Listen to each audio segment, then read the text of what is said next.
TikTok has a lot of plastic surgery stuff all the time. And as a plastic surgeon, people are always asking me, what do you think about this? What do you think about that? There's a lot of myths on TikTok. And you know what we're going to do? We're going to look at some and we're going to bust some of these myths and tell you what the real story is. So let's get into it. Am I going to get sick if I get breast implants? I do a lot of breast implants, and I wouldn't do them if I didn't feel like they were generally very safe. They are surgery, there are risks associated with it, and breast implant illness is real. What do we think actually causes breast implant illness, though? We don't fully know. There's not a test that we can actually do to really find out if you do have breast implant illness. We do know it's pretty rare, and what we do think it is contamination of the implant, meaning bacteria gets on the implant and forms a biofilm and can cause you to get sick either by capsular contracture, where it gets really hard and firm, or a more indolent infection where you don't really have any symptoms of the breast, but your body feels like it's fighting off a constant infection. Okay, so there's some misnomer to what he's talking about. You know, there's been a lot of study and research and science on what people call breast implant illness, or SSBI. So SSBI is when women are having a multitude of different symptoms. There's actually, I think last report, 109 or 110 different symptoms. Actually, SSBI right now doesn't even fit the criteria for a medical diagnosis because there's not really any specific signs or symptoms that can be associated with that medical diagnosis. So it's a difficult topic, and it's an emotional one because a lot of people have a lot of opinions. In terms of what the gentleman was saying is the cause of, and let's just call it breast implant illness, just for sake of talking about it, is bacteria and biofilm. It's one of my favorite topics, but that really is completely unproven. Based on the current data, I think that it may not necessarily be the breast implant itself, but there may be other factors or other associated conditions that the patient has that contributes to those. Certainly more will develop on this. We'll have more science, but I would say I would caution what was stated on that video as a fact, because I just don't think that's the case. If you ever think that you're bad at impulsive spending, let me make you feel a little bit better about it, because I spent $10,000 on my impulses.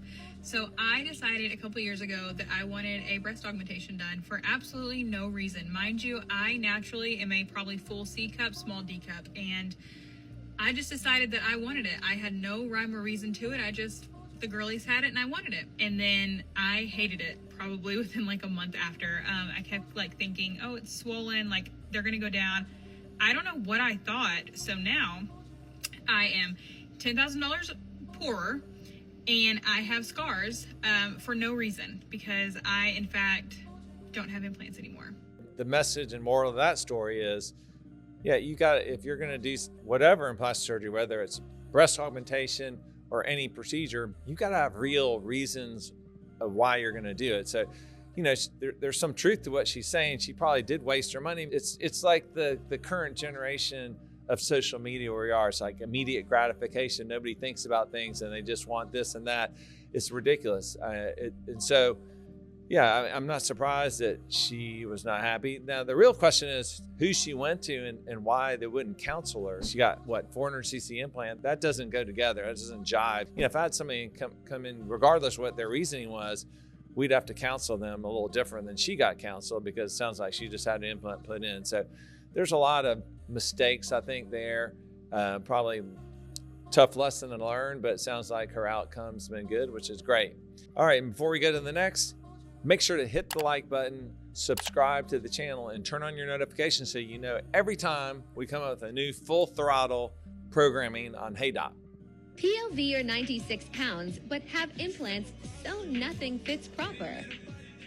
Yeah, if you're 96 pounds and you have an implant that's way too big for your body, it does appear that her breasts are really large for her body, then yeah, you may have problems with certain things fitting. To do your homework, you have to go to the consultation, be guided by the right people. And if you do that, you're going to be incredibly satisfied with the outcome. Breast augmentation plus getting pregnant. I don't know about you guys, but I heard that you're supposed to wait like 6 months to a year to get pregnant after your breast augmentation, and I got pregnant after 2 months. The main thing is, like, towards the end of pregnancy, I just have to make sure I'm wearing super supportive bras, and then because I don't breastfeed, right after baby comes, they'll just wrap up my chest super well, just to make the milk go down quicker so it doesn't, like, shift things. I honestly don't know if, like, breastfeeding really would affect if I chose to breastfeed. I've got hundreds of patients now that have gone through pregnancies with breast implants. You can breastfeed. It really is not an issue. The only question is it going to change the aesthetic appearance of the breast after? And that's something that just remains to be seen. And there's a lot of factors there. There are some people that don't really get that much bigger with pregnancy, breastfeeding. There's some people that get massively different. There's patients that have different genetics. Some people's genetics just typically come back to normal. You could have somebody that had, 6 children and has not one stretch mark on their abdomen, and you got somebody that had one pregnancy, a small baby, and they have 1 million stretch marks on their abdomen, and that's genetics. So all those things come into play, but actually that might be one of the more accurate TikToks that we've seen. Thanks for tuning in to this episode of Hey Doc. We're setting the record straight on TikTok breast implant myths. With so much misinformation floating around there, we're here to help you make sense of it all. If you enjoyed this episode, don't forget to hit the like button and subscribe. Turn on notifications so you'll always catch what's next. If you have any viral myths you want us to investigate, make sure to drop them in the comments below, and we'll see you soon on Hey Doc.